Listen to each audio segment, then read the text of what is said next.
अबे हमारे खानदान में जानते हो इतना अमीर आदमी है, दादा हमारे नाना हमारे मामा बहुत अमीर है। तना तना पैसा, चार चार हेलीकॉप्टर है, पांच पांच पानी वाली जहाज है, इतना अमीर है। वो तो हम जनता ही कितना अमीर है। पिछली रैया गए रहे ने तो चटनी भात खवाए रहे और चटाई खवाए रहे हैं।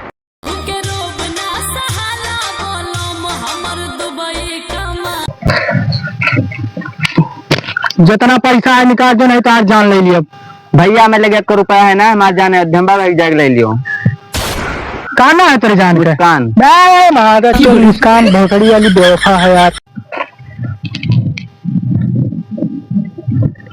तो हेलो भाई साहब, तुझसे एक सवाल है। हाँ बताओ। कि ये बताओ दुनिया के सबसे अमीर आदमी के है?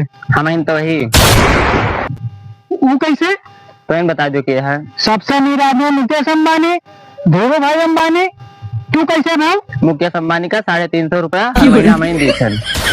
कैसे भैया? और रिचार्ज कई किया और कैसे? और सबसे अमीर तो ही। बहुत सही, लड़का हिम्मत करे। तुम आप बाल बांका नहीं कह सकते हो ससुर, झाटो हमारा कुछ उतार नहीं सकते हो तू।